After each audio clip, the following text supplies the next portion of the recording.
Okay, hello and welcome everybody to CYCG's webinar. We've got a huge number of people attending today, and thanks everybody for coming along. Today we're going to be speaking about sibling sexual abuse. So at the outset, can I just highlight the sensitive nature of what we're going to be talking about? It might be distressing to you, so please do feel free to either to mute or turn off your turn us off, log off, or to step away from the computer for however long you need to. There are going to be issues arise that will obviously be upsetting and distressing. Next, I'll just remind you your cameras are turned off, as is your mic, but the chat function is open. So as we go along, please do ask your questions within there. And Sally, my colleague from CYCJ's events team, will be dropping links to materials, resources we think might be helpful for you in your practice going forward. So let's introduce today's speaker, which is Dr Peter Yates. Dr Peter is a qualified social worker and he now works at Glasgow Caledonian University, where he uses his PhD, which was on harmful sexual behaviour, throughout the various courses that is delivered there. He's going to be speaking today about sibling sexual abuse and a reflection on the research that's been undertaken in this field since 1980. So a number of his reports will be referenced. He's published a number of papers, articles and books along with a number of colleagues. And again, Sally will be dropping the links to those materials within the chat. So please do welcome Peter. Thanks very much for joining us, Peter, and over to you. We're going to have about 30 minutes from Peter or thereabouts, followed by questions and answers. So please do put your questions into the chat. Thanks. Grand, thanks ever so much, Ross. Hopefully, can you see my slides if they come up okay? Yes, all good. All right, Grant, thanks so much. Very nice to for everybody to be here. Thanks ever so much for attending. So I'm Dr Peter Yates, as Ross was saying. I'm a lecturer in social work at Glasgow Caledonian University. I'm going to be speaking to you this morning about a literature review, really, that we conducted along with my colleagues, that you can see listed there on really everything that was written kind of research-wise around sibling sexual abuse since 1980. So really over the last 40 years. The problem, I guess, that we were addressing and trying to kind of think about was that, as we know, sibling sexual abuse is a common form of intrafamilial sexual abuse. So there was a recent study by Matthews and colleagues in Australia. So this was a study with a nationally representative sample of participants. They found that 28.5% of the total population had experienced child sexual abuse during their childhoods, and 1.6% of the population had been sexually abused by a sibling.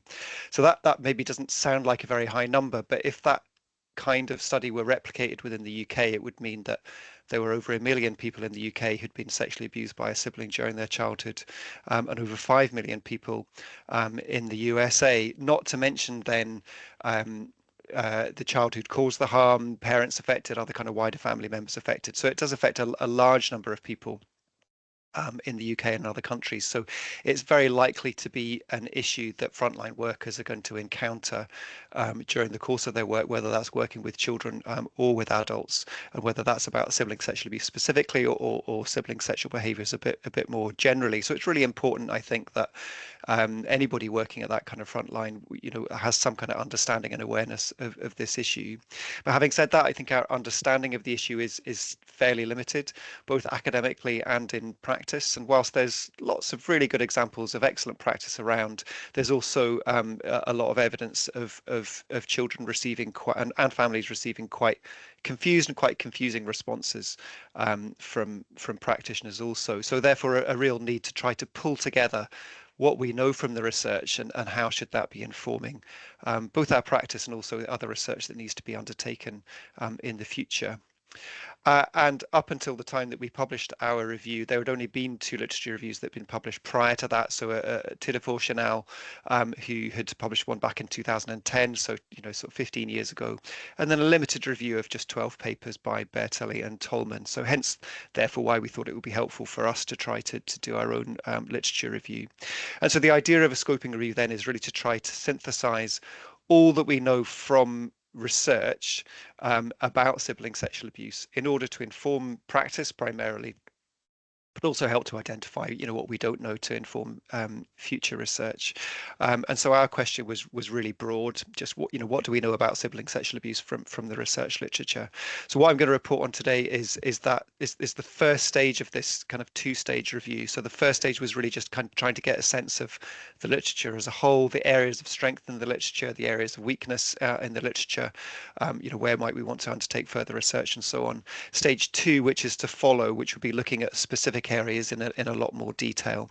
So what I'll be reporting on today is more just the kind of the broad brush findings that we can glean from this kind of overview of the literature as a whole. Just very briefly, in terms of what we did, we consulted, I think, 14 databases. We consulted Google. We searched some particular kind of journals and so on to try to find as many references as possible around this particular subject. So we initially started off with best part of 10,000 references, which we screened in all sorts of ways to really try to find the research articles around sibling sexual abuse. This initially gave us a sample of 179 papers that talked about sibling sexual abuse in some way, but we decided to focus on a smaller sample of 91 papers where the specific focus of the paper was on sibling sexual abuse, rather than broader papers about other forms of child sexual abuse, for example, within which sibling sexual abuse was mentioned. So we focused on those articles that focus specifically on sibling sexual abuse, because that gave us more substantial, more robust evidence to draw from. So I'm just going to give you through fairly quickly, because there's probably more than should be covered in half an hour, an overview of some of the findings, some selected findings from the study that we undertook. First of all, I think it's kind of useful to mention that what we found was that there are discrepancies between the official records of sibling sexual abuse compared to survivor reports. So, for example, case file review studies, these were studies that were reporting on social work records, for example, were reporting a lot lower frequencies of sibling sexual abuse than if you're actually asking people, what they had experienced, whether that's through surveys or through interviews, for example. So I think, the official records, whether it's law enforcement records or social work records, are likely to underestimate and understate the frequency and the duration of sibling sexual abuse that people actually experience. It's not to say that sibling sexual abuse always happens a lot. I mean, what we know from the research is that sometimes it can be a one-off incident. It can also be something that endures for many years, with kind of hundreds of incidents. So we don't want to make assumptions about how often it's happened, but I think it's always worth considering the possibility when we're looking at official records, or we're looking at the information that we have in social work case files, we should be considering the possibility that this may have happened more often than the information that we have. Similarly, law enforcement records would report a higher proportion of boys being responsible for the abuse compared to what survivor reports would say. So Creenet and Walsh's big study, for example, this was over 13,000 incidents that were reported to law enforcement in America. They found that 92.2% of the incidents involved boys being responsible for the abuse and just 7.8% girls. And this is kind of replicated in lots of other studies, that we kind of find that it's largely boys that are responsible for this behavior, and it's girls who are abused by their brothers. But actually, if you then start to look at different kinds of studies, particularly survivor reports, then you start to find higher proportions of girls being responsible for the abuse. So McDonald and Martinez's study, for example, a much smaller study of 35 survivors, found that nearly a fifth of those cases involved girls as being responsible for the abuse. McGrath's study of 43 survivors found that 16.2% of those cases involved girls being responsible for the abuse. But we don't know very much at all about these girls. So the vast majority of the research that we have around sibling sexual abuse is of cases where boys have been responsible for the abuse, and largely brother-sister abuse rather than other kinds of sex pairings. We certainly know very little about girls being responsible for the abuse. So I guess there's a danger or a risk that skews our understanding of this phenomenon. and therefore may have implications for practice in interesting ways. I'll just delve into that a little bit more deeply. So in McGrath's study, for example, you can see there that when you break down those figures, 62.9% of this abuse involved was brother-sister abuse, 20.9% was brother-brother, and so on. But then looking at Sandra Strobel and colleagues' study, this was a large computer-assisted self-interview study in the States with several thousand participants. It was a little bit confusing in that they were talking about voluntary sibling incest and being the victim of voluntary sibling incest, and differentiating that from being the victims of coerced sibling incest. So it was a little bit confusing. But when they were talking about voluntary sibling incest, in other words, cases of sexual behaviors between siblings where it was not regarded abusive, they were finding quite similar proportions across the different sex pairings. So 2.6% of women with a brother reported that they'd been the victims of brother-sister sibling incest. 2% of women with a sister reported that they'd been the victims of voluntary sibling incest, by that sister. So very similar proportions across these different sex pairings, but then that translates to very different proportions when we're thinking about that behavior as being abusive. So I think there are some really important implications for practice that we need to kind of take from that. And I think this is probably the kind of the take-home message that if you take nothing else from this morning, to take this away, I think that we need to remain constantly reflexive of our opinions, our positions, our biases, and really challenging our biases and our ways of thinking when we're working in this area, questioning, is our understanding of sibling sexual abuse as a phenomenon skewed by the kind of sources of information that we have? So if what we're learning about sibling sexual abuse is coming largely from research related to law enforcement or from case records, or we're drawing information from, for example, social work case records, does that skew our understanding of this phenomenon to make us think that this is largely an issue that is boys abusing girls, brothers abusing sisters, and all that goes with that, all our understanding of the characteristics of those boys, the histories of those boys, and so on, when we don't actually know very much about girls being responsible, despite the fact that girls may constitute up to a fifth of the children who are responsible for this form of abuse. So does our understanding of this phenomenon, is that really influenced and skewed by the research that's been done in this area and the research that's not been done in this area? Does it stop us from seeing girls as possible children responsible for the abuse, unless that abuse is very serious? We tend to think of this as behavior by boys. Does that stop us from thinking that girls may be responsible? But it's also stopped girls, women, children themselves from recognizing abuse or interpreting behavior as abusive if this is behavior that's carried out by other girls. So therefore the need to really kind of challenge our ways of thinking around that, so that we don't misidentify behavior that's abusive, and thinking that it's something non-abusive just because it's girls that are involved in it. Similar kind of issues that we'll talk about in terms of age and age difference. So the mean age of children harmed was 6 to 9 years. So young children, on average, as children harmed through sibling sexual abuse, but they could be as young as 0. The abuse can continue on into adulthood. So again, we shouldn't be making assumptions about children's vulnerability based on their age. Just because these are older adolescent children doesn't mean that they don't continue to be vulnerable to sexual abuse by a brother or a sister. It also suggests that if the average age of children harmed is primary age, maybe we should be introducing sex and relationships education at that young age, at primary school age, that includes some discussion of brothers and sisters, where inappropriate sexual and harmful and abusive sexual behavior can take place. The mean age of children responsible, as you would probably expect, 12 to 16 years old, so this kind of adolescent age group. But there were plenty of examples of children as young as 5 being responsible for harmful sexual behavior towards their siblings, right through until adult siblings. And with those young siblings, their behavior could be every bit as intrusive and as harmful as behavior that was by older siblings. So really important that we don't make assumptions based on children's age or based on children's sex around whether they're vulnerable to sibling sexual abuse, whether they're responsible for sibling sexual abuse, and the degree of harm that they may cause through their behaviour. So we shouldn't be making assumptions just based on children's age or sex about kind of any of those issues. We need to understand those issues in a lot more depth and detail.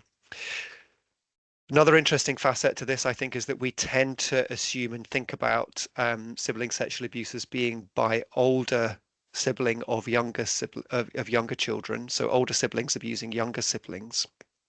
That is largely the case. I think that's the majority of the examples of sibling sexual abuse do involve older siblings abusing younger siblings. But there were 9 papers in our report, so 9 of the 91 papers in our report, reporting many examples of children responsible being younger than the child harmed. So what we concluded, therefore, from that was that, yes, large age gaps may be indicative of abusive behaviour, but we shouldn't be relying on age gaps and age differentials between the children in order to make sense of the behaviour and in order to make sense of the harm that's been caused and who was responsible for that harm. If we rely on age differentials to make sense of the sibling sexual behaviour, then that would really risk, first of all, misidentifying the behaviours as non-abusive. But it would also risk making incorrect assumptions about which child is responsible for that abuse also. So a real need, I think, in these situations to develop a very deep and close understanding of the nature of the sibling relationship, and particularly the kind of the power differentials, the power dynamics within that sibling relationship. In terms of family characteristics, what we found, contrary to some previous reviews and previous studies, actually, is that sibling sexual abuse can take place in any kinds of families from any kind of socioeconomic background. So across the socioeconomic spectrum, and whether these are families where both parents continue to live together, whether they're separated, whether they're divorced, whether this is foster families, adoptive families, and so on and so forth. It can take place in any of these kinds of families from across the socioeconomic spectrum. It's common, I think, for many of these families to be characterized by parental conflict, parental affairs, or family discord in general, lots of histories within these families of parental physical and emotional absence, and loose or kind of rigid sexual boundaries. So these characterize many of the families that we work with, and interestingly, I think from Smith and Israel's and other studies, that father-daughter sexual abuse preceded the brother-sister sexual abuse in many of the cases, certainly a significant minority of the cases. So I think this does tell us that when sibling sexual abuse comes to our attention, it's really important for us to understand that, you know, the family background.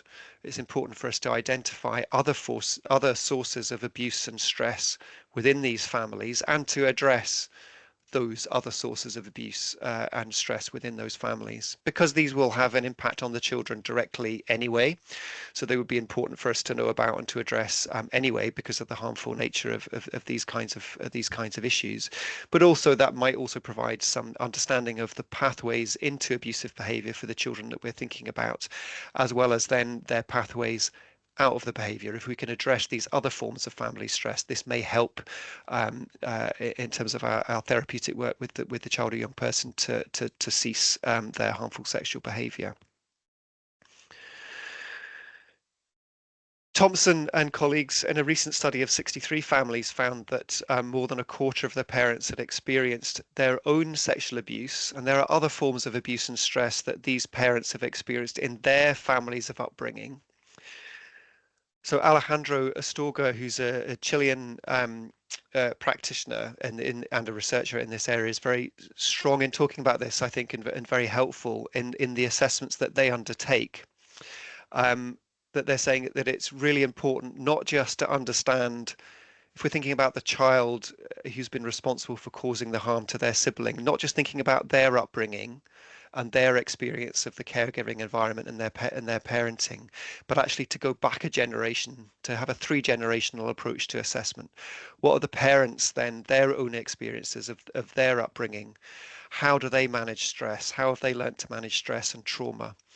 does this give us some insight into the children's pathways into and out of abusive sexual behaviour? So I think that this kind of research suggests, I think, that we should be bringing this kind of three generational kind of lens to assessment and to intervention, rather than just thinking about the two generations. Further, in terms of family characteristics, this will be fairly familiar to you. I think that Latzman's study, as an example amongst others of 100 boys, found that high proportions of them had experienced sexual abuse, pornography, domestic abuse, and so on and so forth. But you'll notice there that not all of them had experienced these forms of abuse. There are still a significant minority of boys who have not experienced these forms of abuse, and yet they do engage in harmful sexual behaviour and in sibling sexual abuse. So in Grant's study, for example, just a small study, but they found that 71% had experienced some form of abuse, but 29% were not known to have experienced any form of abuse. And these were boys that were well known to the researchers and to the agency. So this does suggest then that sibling sexual abuse, whilst it often takes place within families where there are these other sources of abuse and stress that we've just been talking about, it can also take place in families without any obvious problems. So we do need to assess and to address other possible sources of family stress where they exist, but we shouldn't be assuming that they exist, and we certainly shouldn't be assuming and judging families as being dysfunctional just because we have found that sibling sexual abuse has taken place within those families. Personally, I find the term dysfunctional rather labeling and stigmatizing anyway. I think we can understand that if we think about violence in its kind of broadest terms, then all families will exhibit and express, some forms of violence. Obviously, in some families, it will be more complex and more kind of dramatic than others. But rather than then just labeling and judging and stigmatizing families as being dysfunctional, let's just think about dynamics in those families. How have they operated? How does this help us to understand the behavior and the strengths within those families that will help the children to move on their behavior as well, rather than assuming and judging parents as being, and their families as being dysfunctional. Again, I think what I would want to say about that actually is most of the research is about those families, the vast majority of it's about those families where there are these other sources of abuse and stress. We really don't know anything about families in which sibling sexual abuse takes place, but where there aren't these other occurrences of family stress and other kind of forms of abuse. We don't know anything about those families. Why and how does sibling sexual abuse take place within those families? Again, it gives us this kind of message. I think sibling sexual abuse takes place within families where there is other sources of abuse and stress, and lends itself to an explanation of that behaviour, in that kind of context. But it would be really interesting, I think, to find out how and why does sibling sexual abuse take place and come to be in the absence of these other kind of forms of familial stress and abuse. How might that then change our understanding generally of this phenomenon? So it's another example, I think, of the way in which the literature and the research skews our understanding of this kind of whole area and gives us a particular kind of lens about how and why and who's involved in this kind of behavior that may not actually reflect the reality of what goes on in the real world. Talking just about disclosure, so the vast majority of sibling sexual abuse remains undisclosed during childhood. Cole's study, for example, found that of 120 women survivors, only 9% of those women reported within a year of the abuse taking place. 33% didn't disclose for 20 years or more. Many people don't disclose at all. Feeling responsible for the abuse, feeling really ashamed about what's happened and not knowing who to tell, came out much more strongly in relation to sibling sexual abuse than it did do in relation to other forms of child sexual abuse. But there are a whole host of other reasons as to why people may find it very difficult to tell people about their abuse, including parental absence, being threatened, by the older sibling, for example, not understanding that it was abuse, but worrying about the harm that may be caused, or to an older brother, for example, if something is told, worrying about being isolated and separated from the family as a result of the abuse becoming known. A whole host of reasons as to why children and adults find it difficult to disclose sibling sexual abuse.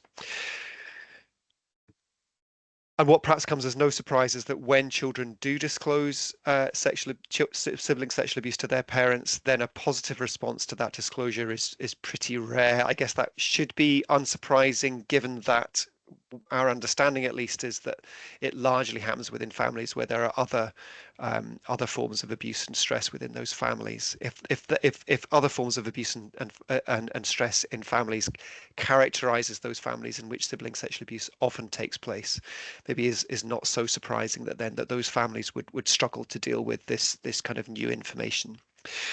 So when I talk about positive responses, we're talking about parents believing the child, taking it really seriously, taking steps to ensure the children's ongoing safety. That kind of positive response was noted in only 8 out of 56 examples in Tener and colleagues' study in 2018. The vast majority of situations would children and adults, actually, when disclosing to family members, experienced responses of disbelief, minimizing the behavior, blaming the child who has been harmed by the sibling sexual abuse for that harm that they've experienced, rejecting the child altogether, siding with the child who is responsible for the harm, or just not really responding, at all. So those are kind of the responses that we would typically and commonly see within these families. It's a really hard thing for parents and families to take on board and to come to terms with, and I think therefore there's a real need for immediate and ongoing support for families when this comes to our attention. It's also worth noting that parents' immediate reactions may not be indicative of the actions that they subsequently take to protect the child harmed from further abuse. So again, just because maybe parents have struggled initially, they may continue to struggle, they may continue to find it hard to respond appropriately. But we shouldn't assume on the basis of their initial reactions how they're going to be able to respond and how they're going to respond to our interventions and support, on an ongoing basis. Sometimes there are obviously cases where children and adults may disclose to professionals. Professionals were regarded as positive in that regard if they believed the disclosure, if they were encouraging, and if they were very clear in giving the message to that person that it wasn't their fault what had happened, and locating responsibility very clearly, with the other child rather than with the child who'd been harmed. In terms of impact, and the impact on the child who's been harmed by sibling sexual abuse, a range of impacts that you would typically see, I think, in any kind of form of child sexual abuse: physical injury, hypersexualization, post-traumatic stress disorder, and so on and so forth. These are the kind of impacts that you would expect to see for other forms of child sexual abuse, and are true every much as for sibling sexual abuse as there are for these others. It's every bit as harmful, potentially every bit as harmful as sexual abuse, by a parent, for instance. Otherwise, because it involves family members, other siblings feeling betrayed, feeling manipulated, feeling fooled, also feature, not unique to sibling sexual abuse, of course, but particularly characterize sibling sexual abuse. And again, not unique to sibling sexual abuse, but does come out very, very strongly from the research and from survivors' reports, is that children who are harmed through sibling sexual abuse can experience high degrees of confusion, really, about where responsibility lies for those sexual behaviours with their sibling, and therefore also very high levels of guilt and shame as a result. But not only the children harmed who are also impacted by this behaviour, parents too can feel high degrees of anger about what's happened, feeling very ashamed that this has happened within their family.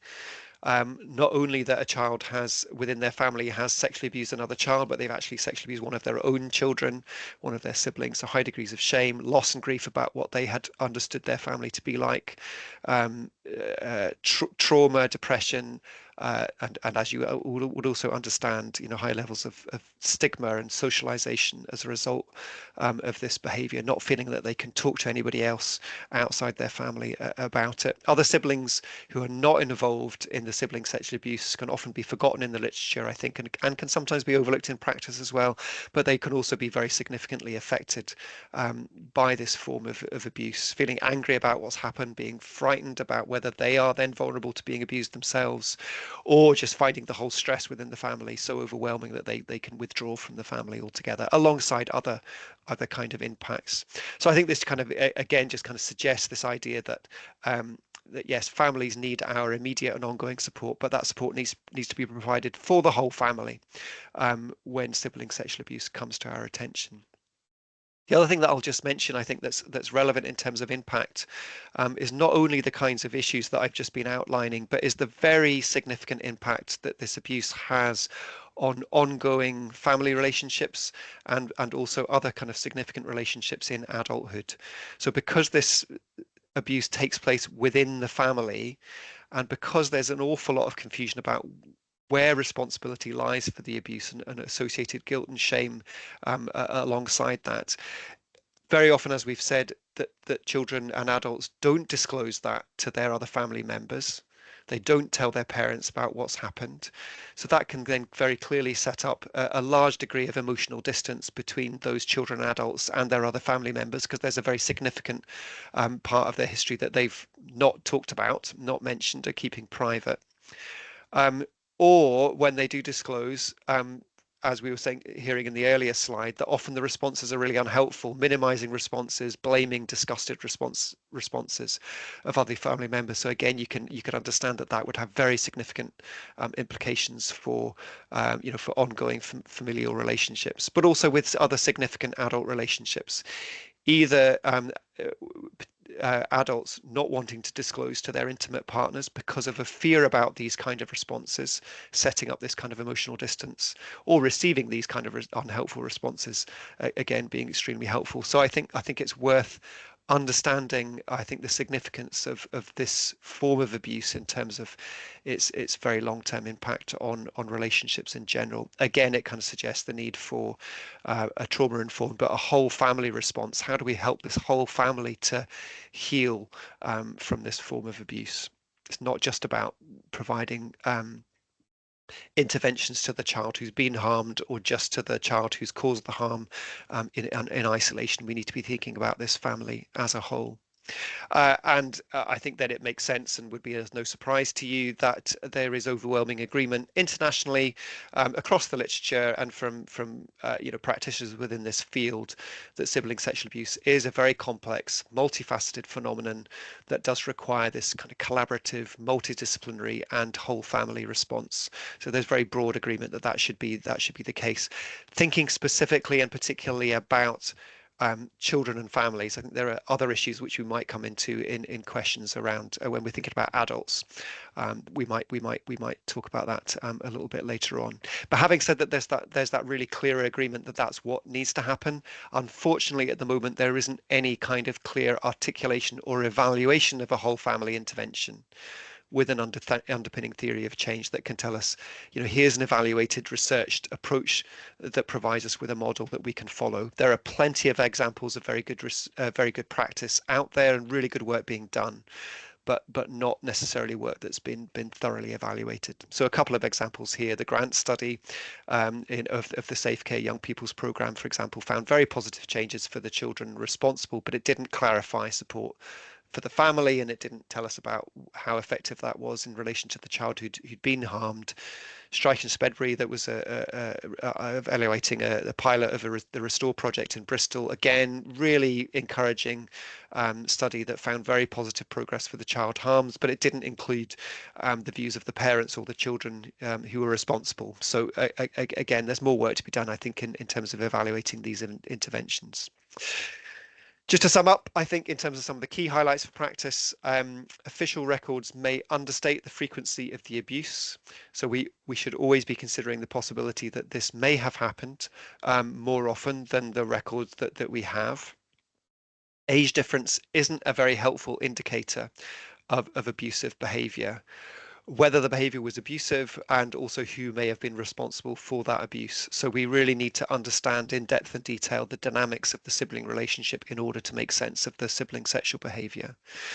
And we shouldn't be making any assumptions based on the children's age or sex in terms of who was responsible, the nature of the behaviours that may have been involved, and the degree of impact that may have been involved in that as well.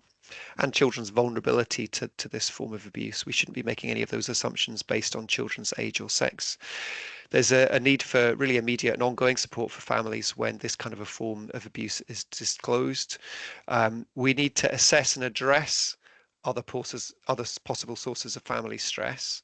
So really, as we've said earlier, that very often the research will tell us that these families in which sibling sexual abuse take place are characterized by significant forms of family stress and other forms of abuse, but that's not always the case. So we shouldn't assume that that's the case, and we shouldn't assume, and we certainly shouldn't judge families as being dysfunctional. It may be helpful, as I was talking about earlier, to bring this kind of three-generational approach to understand parents' own upbringing. How do they manage stress? How do they manage trauma? How does that help us to give us some insight into the behaviour that's happened within their family, the pathways into sibling sexual abuse for the children that have been involved, but then also the pathways out of that kind of abusive sibling sexual behaviour. A need for a trauma-informed and whole family response. And I think the overall kind of message, I think, from the literature, because the literature is very skewed, the research is very skewed to the idea that this is brothers abusing sisters, and that it's older brothers abusing younger sisters, or older children abusing younger children, and that it's all taking place within families of, kind of high stress and other high levels of abuse. But actually, that's these things may be common, but they're not true for all of these families and all of these instances. It tells us, I think, that we need generally to really challenge our own biases. We need to challenge our ingrained ways of thinking, to challenge how we know what we think we know, and to remain reflexive really throughout our work in this kind of area. I've put up my, I'll just leave that up for a second in case people want to follow up with anything subsequent to this session. The references, I think, should be sent out with the slides or in the recording of this afterwards anyway, which you can look at. But I think I'll stop there and see what kind of questions people have. Would you like me to stop sharing, Ross? Would that be helpful? Yes, please.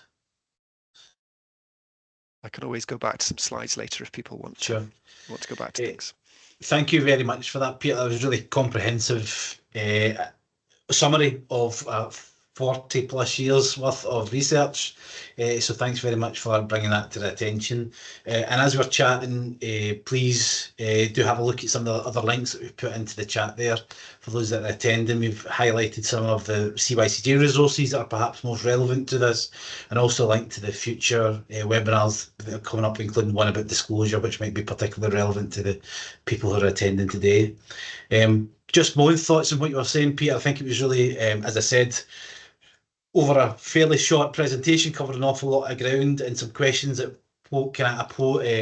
sprung up from what you were saying. And I was wondering, particularly at the end there, when you're talking about the understanding the nature of the relationship between siblings in order to better understand the abuse. Is there anything for those practitioners or people who are interested who are on the line that you would say these are the sort of things you should be considering in order to better understand that relationship? What sort of questions should you be thinking, asking yourself, or asking the families? And another, whilst you're thinking about that, I was also thinking about the ongoing debate that's taking place in Scotland just now, around about the role of child protection or care and risk management. Some local authorities known it as VYP, or young person support and protection plans, and how they knit together. And I was wondering, whilst your literature review was across a variety of different countries, is there anything relevant to what sort of forum should this risk management and support fit into? Is it better to go down the child protection lens? Is it something along more of risk management, or is it a hybrid between the two, or is it something that didn't really arise through the literature? Those are some of the questions that cropped up, but I'm hoping that the attendees will have some more questions for us. So whilst I go back into the chat and see what other questions we've got, maybe I can leave those ponderings with you and see what you think of the questions that I've raised there. Yeah, I mean, I think in this area of harmful sexual behavior generally, but therefore sibling sexual abuse is a part of that kind of whole arena. I think there's a real challenge for us generally to hold in balance that these are children first and foremost, and we should be responding to those children as children with the needs for safety, protection, kind of well-being, as we would want to for any children. What we understand from the research about harmful sexual behavior more generally is that the long-term welfare outcomes of children who have been responsible for harmful sexual behavior are pretty poor. There's very limited literature on it specifically around sibling sexual abuse, but what we do have, which is limited, fits into that kind of general kind of picture that that people can become, I guess, in terms of interventions, fairly focused on the risks that they present and lose sight of their needs as growing and developing children, and needing to make sure that we are supporting them in terms of their long-term welfare outcomes, as well as the risks that they present. But I think there is a real challenge in terms of, on the one hand, making sure that we really do hold on to the idea that they are children first and foremost, um, but not get so drawn down that route that we forget that they also may present very significant risks to other children, and with the potential for various serious kind of impact. But equally, that we don't get so focused on the risks that they present that we forget that they are children who have kind of welfare needs. It's kind of holding both of those in balance. So I think in terms of your answer to your question, should they be within a child protection arena or should they be within a risk management arena, then yeah, it's not an either or. I think we need to be balancing both of those.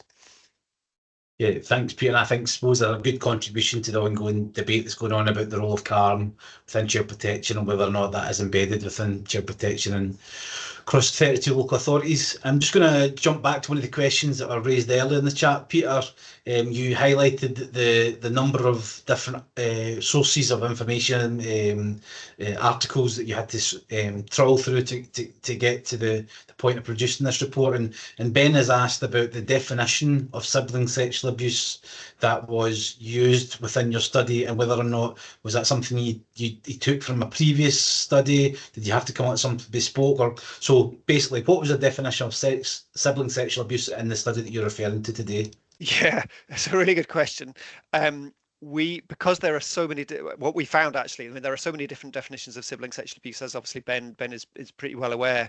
And across the course of the study, we found that there were 27 different definitions of sibling sexual abuse across these 91 papers. Some of them really unhelpful, actually, and some of them contradictory in all sorts of different ways. So I think there's two answers to that. One is that there's a lot of work to be done, I think, around definitions of sibling sexual abuse, so that we really know what we're talking about. That I think will help us to identify and respond to it appropriately, and also to bring a little bit more consistency to the research. I think 27 different definitions across 91 papers is quite a high degree of variance, so very unhelpful. Broadly, it was fairly clear that they were talking about, and particularly when they were talking about case examples to illustrate some of their points, that they were talking about, abusive sexual behaviour between people who would be regarded as brothers and sisters. So largely speaking, we could be confident that that was broadly what they were talking about. But yeah, there was the variation that I've mentioned. So we didn't have our own definition of sibling sexual abuse that we applied.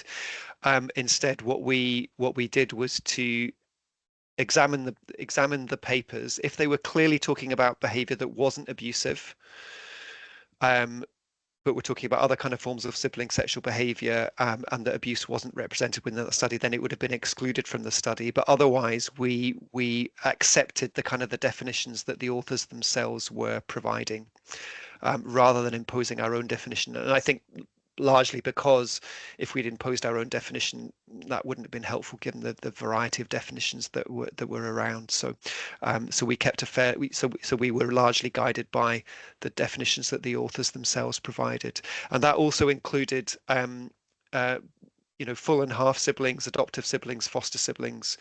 We excluded social siblings, so we excluded fictive kin, that kind of idea that brothers and sisters, children who maybe live next door, live in each other's houses, that sort of thing, who might see themselves as brothers and sisters, but are not actually kind of siblings according to these other definitions around, biologically or kind of legally related. We excluded social siblings, but we included all the other kind of forms of sibling relationships. I think there's a lot of work to be done to understand, are there differences and what might be those differences across these different sibling relationship types. Again, there was quite a lot of variation within the literature.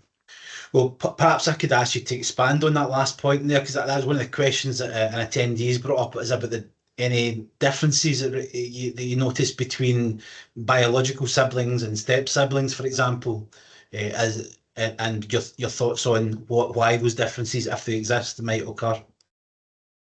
Yeah, it didn't come out from the research actually. So some of those comparisons across these different types of sibling relationships didn't come from the research. So we weren't able to say anything about that on the basis of the research that we looked at. A bit more kind of what we've heard from practitioners is that some of the differences may be that, or the key one I think is that when sibling sexual abuse comes to the attention of the parents and the authorities, where the children are biologically related, that can very quickly and easily threaten the living arrangements for those biological siblings, and quite often one sibling being excluded from the family home.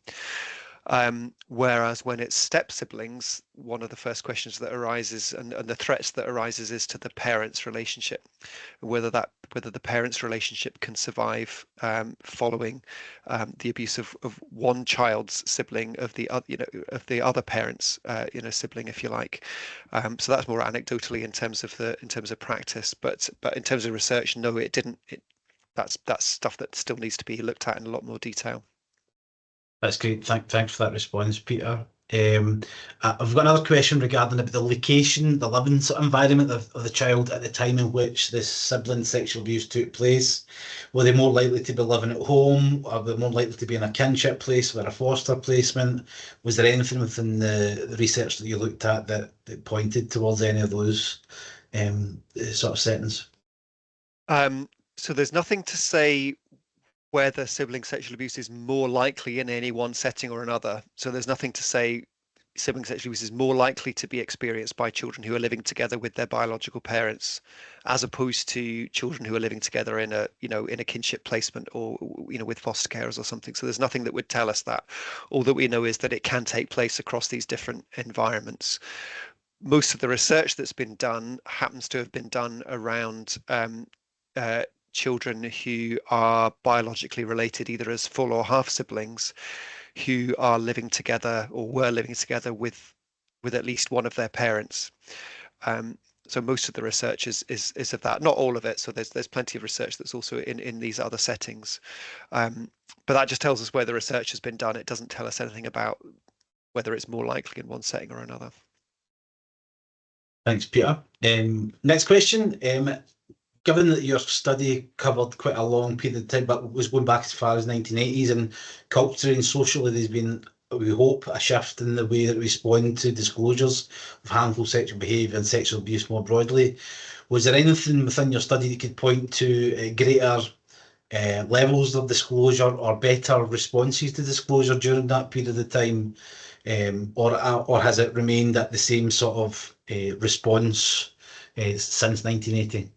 Yeah, that's difficult to say, actually. I mean, I would say that in terms of the research that's been done around disclosure so far, there's more sort of research that's due to come out fairly soon, so I'll be interested to see what they find, actually. But most of the research is in that area of children disclosing to their parents as children. Most of that research is interviewing adults about what their experiences were like when they were children, of when they disclosed or when they didn't disclose. So you're already looking back, 15, 20 years in terms of what their experiences were like then.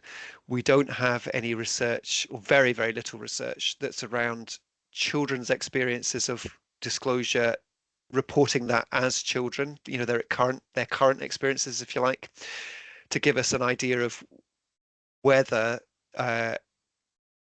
there's any change, I guess, in terms of children's responses to disclosure now compared to what they were in time gone by, because the nature of the research is that they're retrospective and looking back. In answer, so that's the main answer to your question. I mean, I think otherwise, obviously, there has been research that's been done, over a period of time, although not that we can say is right up to date, but would suggest that largely responses to disclosure are still really poor, and that's in relation to disclosures to parents, but also disclosures to professionals, and even counsellors, like people who have entered, therapeutic counselling relationships to talk about a whole host of issues that they're facing, and within the context of a counselling relationship, disclose that they've been sexually abused by a sibling. Most of the reports from survivors is that responses are really poor, unfortunately. But there are exceptions, as I was mentioning earlier. Yeah, thank you, Peter, and hopefully that'll improve through time. I got another comment in the chat was regarding the usefulness or the need for a shared narrative of family to understand how these behaviours occurred.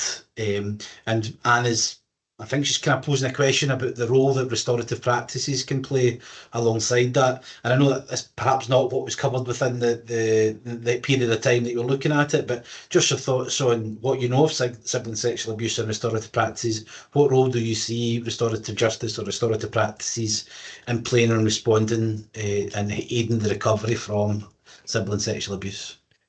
Yeah, I think it's got a big role to play. So I think restorative practice, restorative justice responses, and family group decision making, bringing those things together, I think would be extremely helpful within this kind of arena for families, but particularly in the area of working with children and families.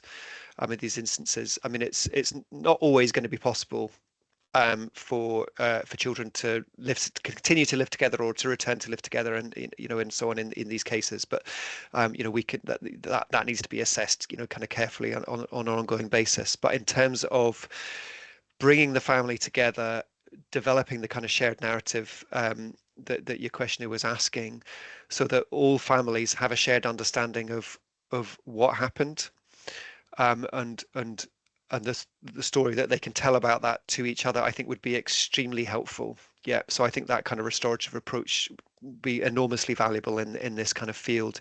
There are certainly a number of different services that are developing that are following that kind of approach. There is some evidence, but it's in its early stages, and a little bit tentative, but some evidence, mainly from Australia, actually, that restorative approaches and restorative justice, particularly, actually, rather than criminal justice approaches, can be extremely helpful in these, with these families.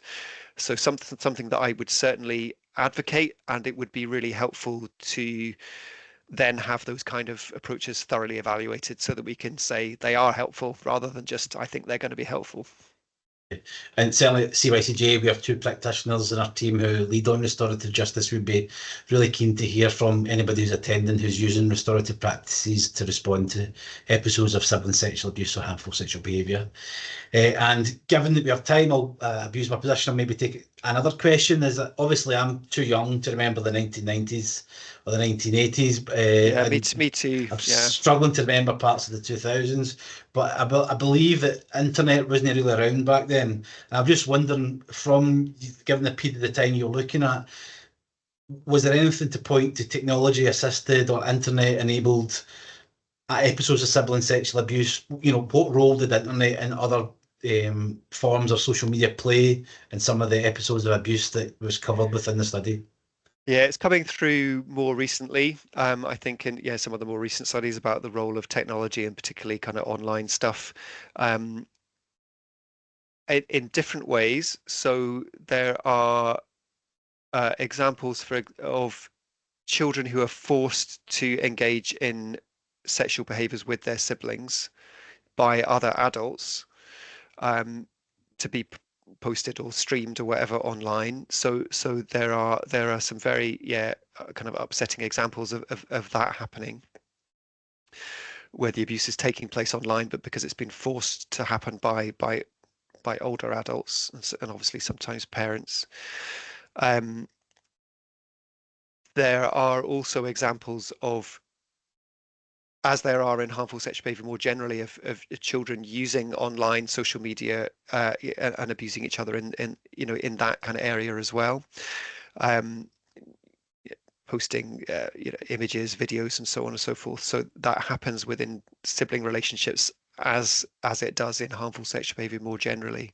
But the research in relation to all of that is in its infancy, particularly within this field. So we're beginning to get more of that in relation to harmful sexual behaviour more generally, but very little of that has looked at sibling sexual behaviour a bit more specifically.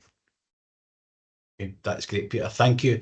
So thanks again, Peter, for your time and your presentation that you provided. It's led to a large number of questions in the chat, and I'm sure Peter would be happy to respond to any further follow-up questions. So Peter, perhaps if you could put your email address in the chat again, but we'll certainly share it along with the slides and a copy of the recording later on. Final thing to mention before we finish up is to remind you of the forthcoming CYCJ webinars. We've got in the 26th of March, we've got lessons from an evaluation of a specialist youth adult transitions hub from England, and then on the 29th of April we're looking at the implications of the Disclosure Scotland Act. So you can sign up for them and all future webinars and practitioner forums through the link that Sally's put in the chat there. Thanks everybody for coming, and please do keep in touch with ourselves at CYCJ and Peter if you've got any follow-up questions. Thanks a lot, and we'll see you next time. Cheers.